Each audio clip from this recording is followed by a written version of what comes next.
ہمارے بچوں کو ذبح کیا جاتا رہا ہے امام حسین کی زیارت پہ جانے کے لیے،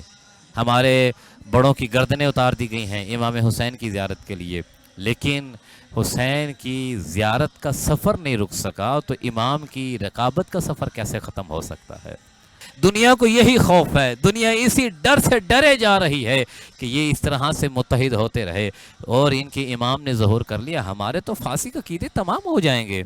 ہمارے باطل مذہب ختم ہو جائیں گے۔ اس لیے کوششیں کی جاتی ہیں، رکاوٹیں پیدا کی جائیں، کوششیں کی جاتی ہیں یہ حسینی لشکر کسی کو دکھایا نہ جا سکے، کوشش کی جاتی ہے کہ دنیا کی آنکھوں کے آگے پردہ ڈال دیا جائے، جہاں پہ حسین کا نام آئے، جہاں پہ حسینی لشکر آئے، جہاں پہ حسینی مجلس آئے، لیکن حسین چھپنے والا نہیں۔ اور آج وہ علامہ اقبال کا شعر سچ ثابت ہو رہا ہے، قوم کو بیدار تو ہو لینے دو، ہر کوئی پکارے گا ہمارے ہیں حسین، اور آج وہ نظر آ رہا ہے۔ اس مشی میں آپ کو ہندو بھی نظر آئے گا، اس مشی میں آپ کو عیسائی بھی نظر آئے گا، اس مشی میں آپ کو یہودی بھی نظر آئے گا، اس مشی میں وہ بھی نظر آئے گا جو خدا کو نہیں مانتا لیکن حسین کو مانتے ہوئے نظر آ رہا ہے۔